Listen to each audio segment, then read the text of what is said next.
Emily, tonight you gave us such a wonderful story about what it means to showing a true love to someone that you care about through a simple action. Today, Emily's speech objective is to establish a story maybe about your life, or a fictional tale of your own creation. I don't know if you created this story or perhaps you read it somewhere, but you're definitely a very talented writer and a speaker. In your speech, you use a lot of descriptive and vivid languages to help us really to dive into your story, especially when you talked about the father and the son, especially how the son try to surprise his father by milking the cow. And he woke up midnight just to give his father a big surprise.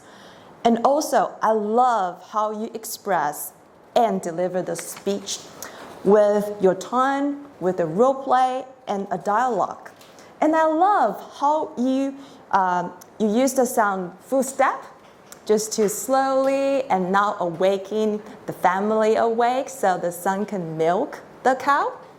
Yes, and I also love how you create a story with a very clear value, which is it's not about how much we spend the gift. It's about the time that we spend and the effort that we made try to show our love to the people that we care about.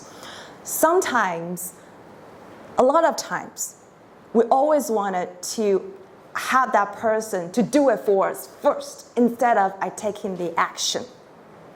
Because in this story, I admire the son's courage and wisdom to taking the ownership of this decision to show his love first. And I also marvel at father's reaction by showing his vulnerability. Because the father said, "No one ever did this simple thing to me." It's not a lot of fathers would have this reaction by showing that, "Thank you for giving me such a beautiful gift."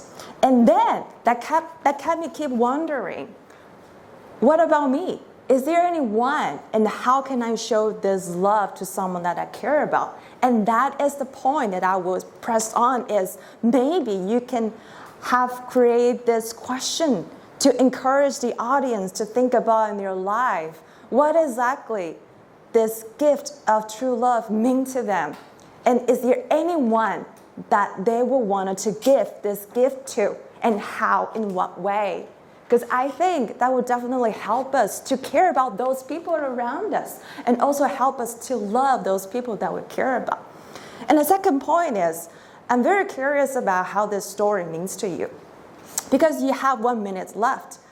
I'm curious about how you in your personal life connect to this story. And what exactly that you draw this story from. What do you learn from this story? And how does that apply to your life? But all in all, it's a wonderful story, and it kept us in reminding us that through this small little thing, we can always make the world better. Back to RG.